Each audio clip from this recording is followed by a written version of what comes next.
Hey everybody, would you join us as we sing together?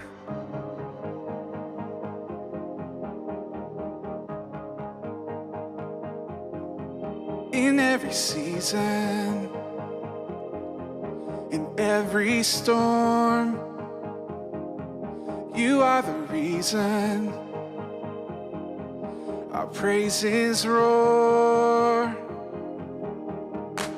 There is no distance you've yet to climb, no shadow of darkness can hide your light. Nothing between us, nothing to hide.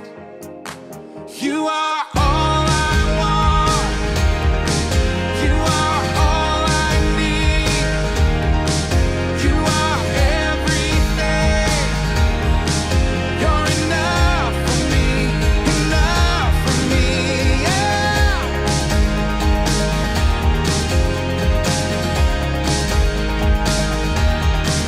You know the future. You know my past. Still you are for me, with love unmatched. There is no measure to count your grace, no treasure or fortune to take your place. Jesus, forever you will remain. You are all I want. You are all I need. You are everything. You're enough for me, enough for me. You are all I want. You are all I need. You are everything.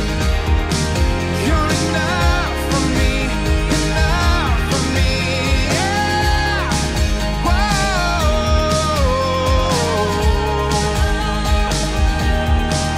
In every season,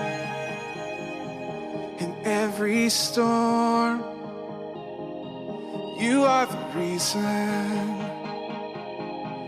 our praises roar. You are all I want.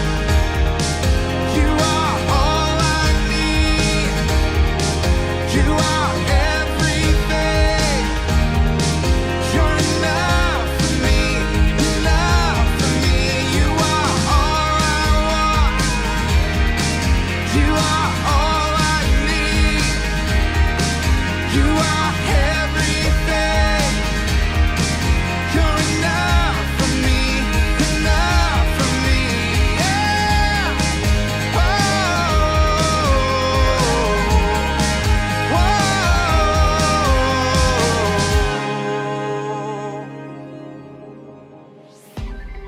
Well, hey everyone, and welcome to Beaverton Christian Church Online. Thank you for joining us today.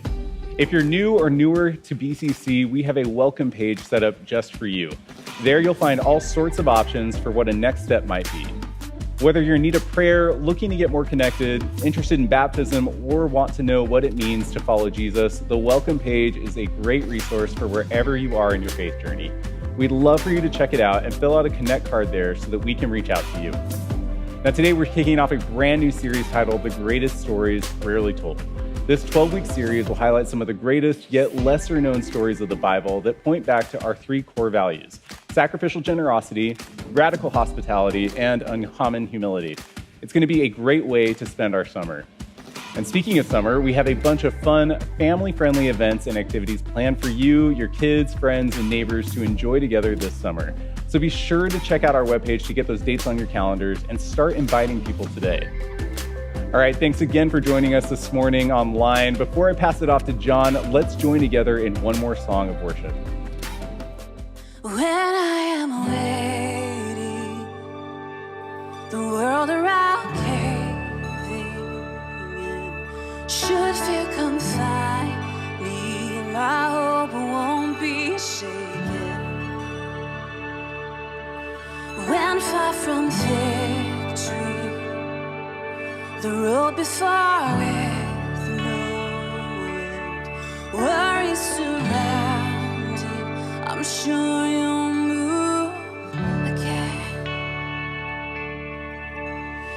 I know that you are faithful. I know that you are good.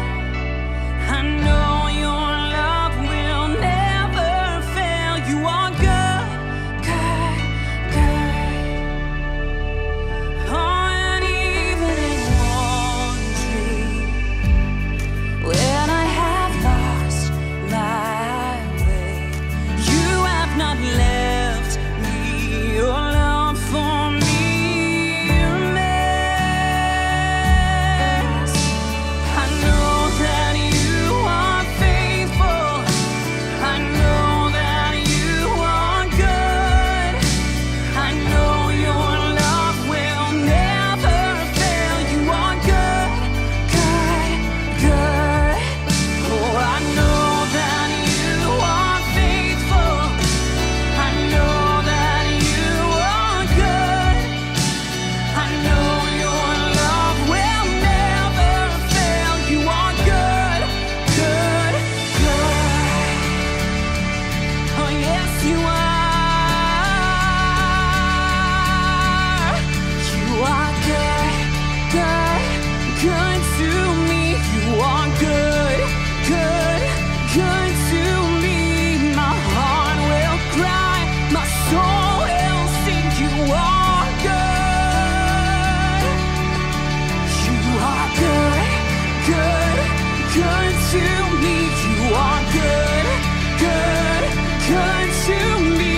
My heart will cry, my soul will sing. You are good.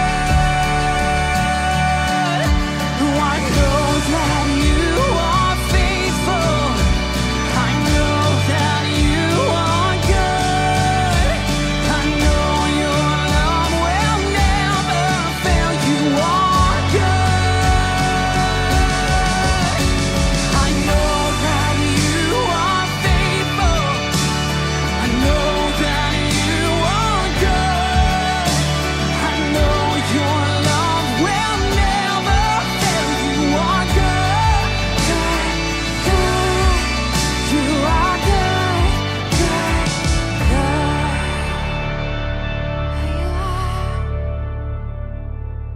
good. Good morning. Thank you so much for joining us at Beaverton Christian Church.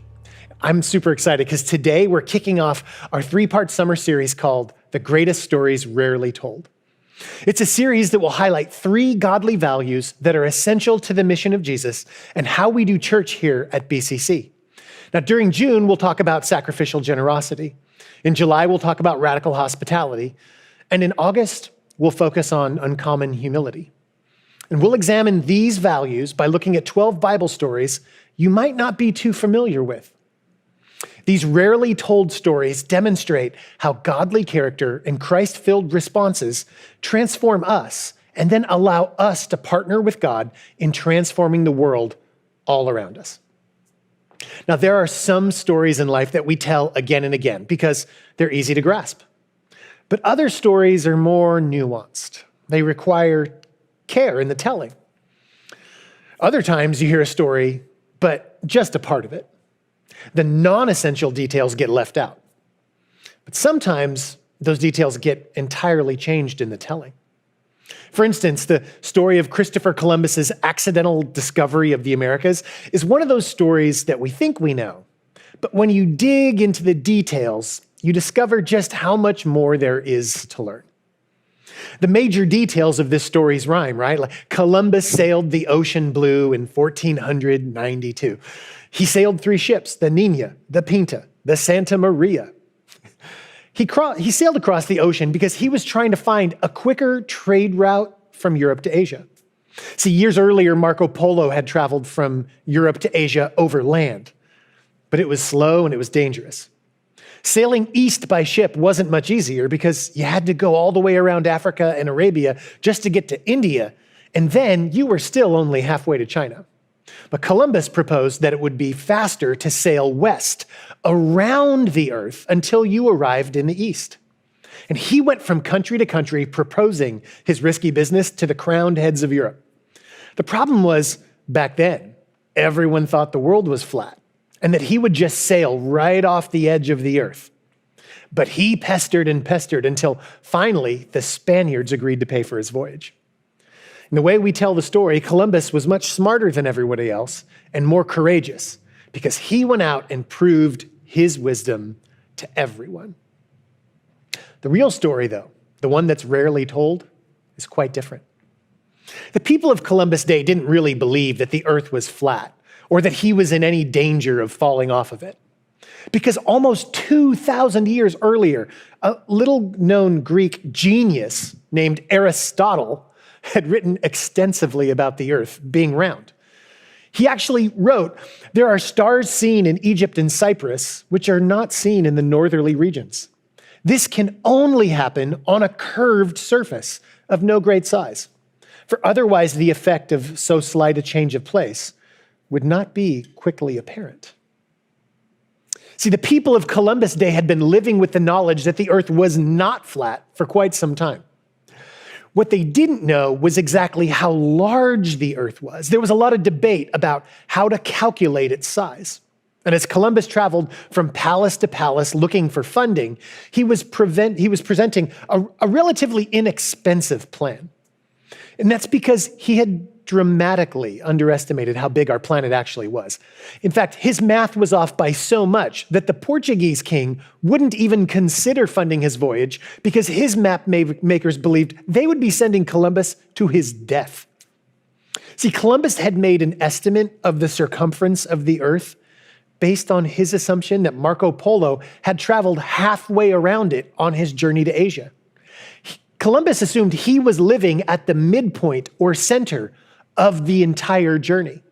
So he thought the distance that he would have to travel would be quite short. The major problem he foresaw was that since he would be at sea the whole time, he would need to take a lot of food and water with him, which is why he sailed with 3 ships, 2 of them loaded with supplies.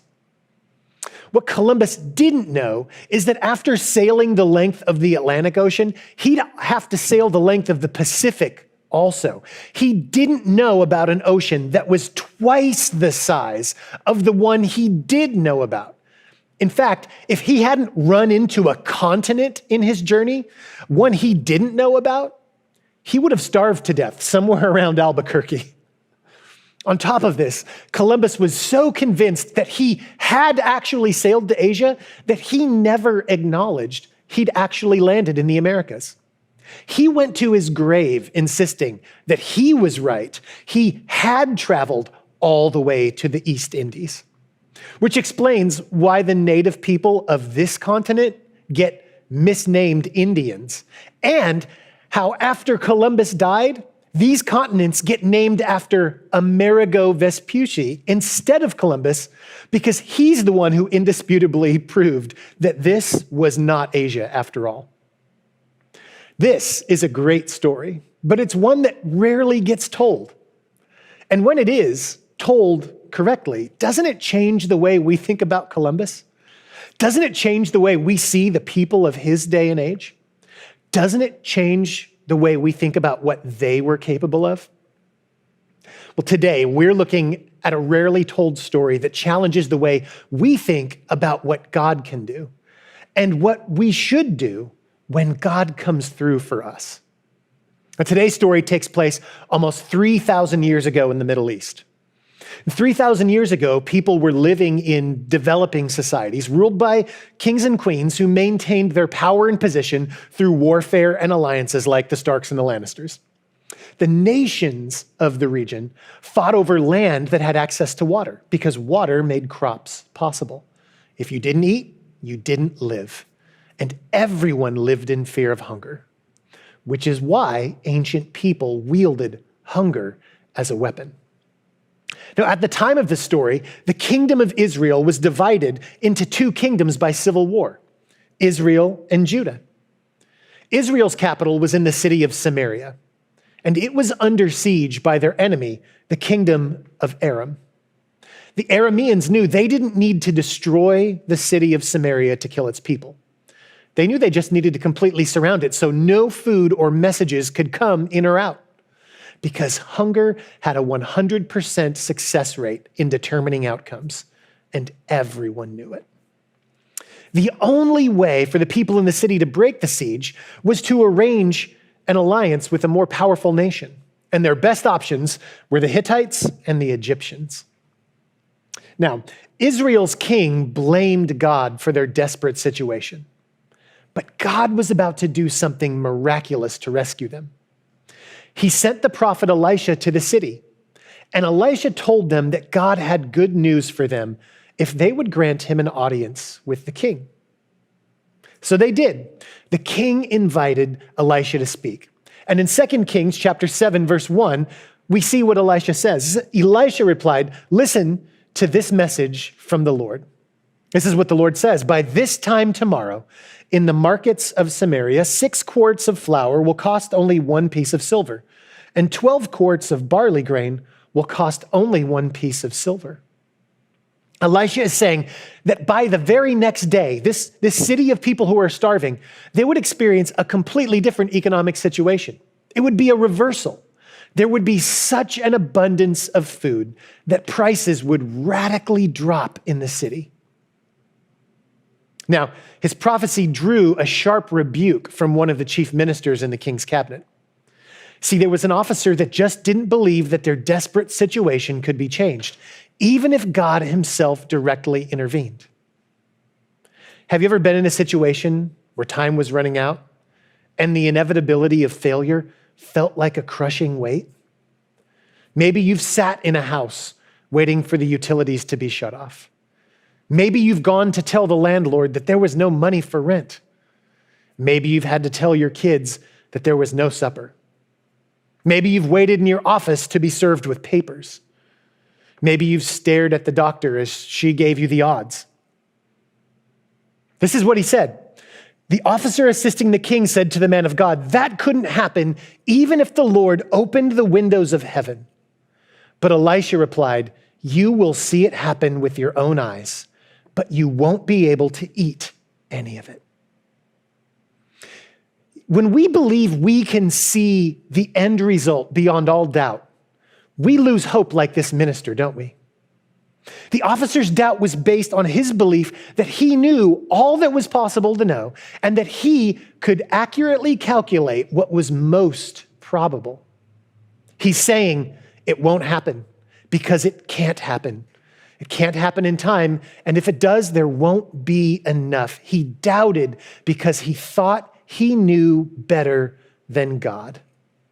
And Elisha told him he would actually see the miracle happen for others around him, but he'd miss it for himself. This is what happens when we play know-it-all with God. We turn away from him. And while keeping the faith doesn't guarantee that we always get what we want, turning away from God, well, that always seals our fate.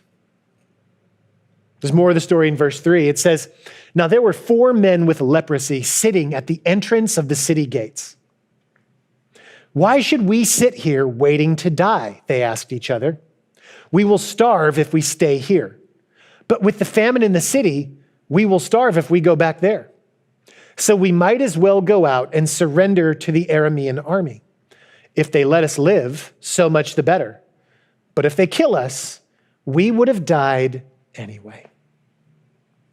If you don't know, leprosy in all ancient texts is an infectious skin disease that causes your body to peel and waste away. And when a person contracted it, they were forced to live in quarantine outside of any cities or towns. So if you don't know, now you know. These lepers stayed at the entrance of the gate, under the overhang of the city gate, because they weren't welcome in the city. They were considered unclean and embarrassing. Their lives depended on begging for people to give them food or coins as they passed by. Outside the city gate, with no one coming or going anymore, their resources had dried up. They can't forage because the Aramean army is outside.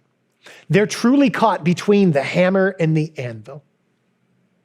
In this situation, though, they're demonstrating a willingness to go for what is possible instead of sitting around waiting for the probable inevitable. They can't be in the city with people, but they can do something the people locked in the city can't do. They can give themselves up and see what happens. Maybe it'll be bad, but maybe something good happens. Let's have faith and try something different. Here's what happens. Verse 5, so at twilight, they set out for the camp of the Arameans. But when they came to the edge of the camp, no one was there. No one was there. See, the lepers waited until the sun went down, stoked up their courage, and walked out to face their fate. They were probably expecting to be spotted by sentries and then killed. But they walked all the way up to the edge of the camp and discovered it empty. Here's why. Verse 6 says, for the Lord had caused the Aramean army to hear the clatter of speeding chariots and the galloping of horses and the sounds of a great army approaching. The king of Israel has hired the Hittites and Egyptians to attack us, they cried to one another. So they panicked and ran into the night, abandoning their tents, horses, donkeys, and everything else as they fled for their lives. Remember those treaties I was talking about? Well, we don't know how, but God spooked the army of the Arameans by causing them to hear the sounds of two armies coming for them. They assumed that a messenger had gotten through their lines and secured a price for military aid. Notice that they believed that it was an army from the north, the Hittites, and one from the south, the Egyptians. And they went from being the hammer about to pound down on the anvil to fearing that they were now about to be caught between two hammers. And they were sitting out in the open. Their response was to drop everything and run. Now, what's interesting about this scenario to me is that Israel was absolutely correct in their assumptions about themselves. But they were wrong about God. They actually were trapped and they had very little left, and their enemy was larger and more powerful than they were. Israel was powerless against this besieging army, but God wasn't powerless. He attacked the Arameans simply by causing them to hear the noise of an army. Even without an actual army, God is powerful enough to rescue his people then and now. God's people had left God out of their calculations. And even when he presented himself, some people wouldn't factor him in. Back to those lepers. Verse 8, it says, when the men with leprosy arrived at the edge of the camp, they went into one tent after another, eating and drinking wine. And they carried off silver and gold and clothing and hid it. The lepers could not believe their good fortune. And they did what was natural, what you and I would do, right? They started eating like Caesar's Palace had just reopened the buffet. After they started eating, they just started grabbing everything like South Coast Plaza was having a fire sale. Now, this is the natural response, isn't it? This is what people who have nothing, when they have nothing, this is what happens when they suddenly come into something. Maybe you've been in situations like this. Maybe you grew up with very little. And as a result, you find yourself wrestling with a scarcity mentality or a poverty mindset. You live your life eating your fill and grabbing as much as you can, and then you carry and you hide it for later.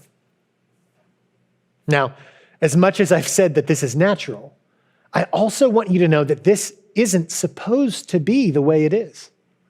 Humans are capable of much, much more than gorging and hoarding. See, gorging and hoarding is something that animals do, and we are responsible for so much more than animals, right? My wife and I used to have a little beagle. She's since passed on, but she was the best food snatcher and hoarder this planet has ever seen. She was incredibly good at insinuating herself between people and their food. And the minute you looked away, she and your food disappeared. She'd find a place out of eyesight, and she would wolf down as much as possible. And then she'd drag the carcass away and bury it, and then go find a new victim. Here's a picture of her hiding in the garage after eating some communion crackers that we had taken out for a wedding. You don't see her? She's good at hiding. Look, she's right there. Bing, keeping an eye on us while she eats whatever she can. Take all you can, give nothing back. She's a total pirate. But this isn't the behavior that God expects of his people. Don't forget that these lepers are still Israelites. They know that God blesses people who act in faith. They stepped out in faith and received an incredible blessing from God. Don't forget this. All throughout the Hebrew Bible, God makes it clear that he blesses his people so that they can be a blessing to others. This is why these lepers suddenly have an attack of conscience. And not just an attack of conscience, but they also have a decision to make about what they're going to do. Verse 9 says, finally, they said to each other, this is not right. This is a day of good news, and we aren't sharing it with anyone. If we wait until morning, some calamity will certainly fall upon us. Come on, let's go back and tell the people at the palace. I want you to see that in this moment, they have an opportunity to immediately set down their natural response and demonstrate a supernatural response. To do more than just enjoy, but to spread joy. You see, the siege is over, but no one in the city knows it, and they can't enjoy it unless someone tells them the good news, unless someone makes the decision to set down what they have to take it to someone else. Verse 10 says this, so they went back to the city and told the gatekeepers, because they can't get any further than the gate, what had happened. We went out to the Aramean camp, they said, and no one was there. The horses and donkeys were tethered and the tents were all in order, but there wasn't a single person around. So the king got out of bed in the middle of the night and told his officers, I know what has happened. The Arameans know we are starving, so they have left their camp and have hidden in the fields. They're expecting us to leave the city, and then they will take us alive and capture the city. When word reached the king, he went full on Admiral Akbar. It's a trap. They know we're starving, and they left the perfect bait right out in front of us. In this desperate opportunity, the people of the city now have a choice: to believe the words of some disgraced homeless lepers, or to continue believing in themselves and their calculations. I want you to remember that anybody paying attention to what Elisha had said in the palace would have immediately been thinking about the report from the lepers. Is this how God keeps his promise to us? What will they do? What would you do? See, the king makes a very risky but wise decision. He has them take the last few horses they have left, the ones they hadn't eaten yet, and he has them sent out with scouts. And he risks what little food they have left to learn the truth. He acts in faith. He risks what he has to see if God is going to give him more. Verse 15 tells us what happened. They went all the way to the Jordan River, following a trail of clothing and equipment that the Arameans had thrown away in their mad rush to escape. The scouts returned and told the king about it. Then the people of Samaria rushed out and plundered the Aramean camp. So it was true that 6 quarts of choice flour were sold that day for 1 piece of silver, and 12 quarts of barley grain were sold for 1 piece of silver, just as the Lord had promised. The Arameans were so concerned about their lives that they wanted to put the river between themselves and their imagined pursuers. And by the time the scouts returned to the city, the Arameans were so far away that the people knew they could get to the camp before any soldiers returned. And they found so much food that Elisha's prophecy was confirmed. God had kept his word to provide for them. It was a miracle, one that God said he would perform, and it produced the results that God had declared it would produce. God was true to his word, and everyone saw that God's generosity was true, and everyone got to benefit from it. Well, not everyone, because there is that one government minister. Verse 17 says, the king appointed his officer to control the traffic at the gate, but he was knocked down and trampled to death as the people rushed out. Now you might read this and think, wow, God is super vindictive, killing a guy because he didn't believe that he would perform a miracle. think it's important to remember not to let our prejudices get in the way when we read the Bible. Because if you think of God as vindictive and petty, you'll probably see vendetta and pettiness here. But this is the nuance we have to be careful about. Notice that Elisha never said, because you don't believe, God will kill you. And it doesn't say God killed him because he didn't believe.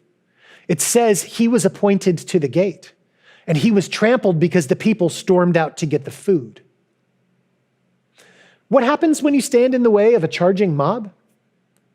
The same thing that happens when you stand in front of a bullet.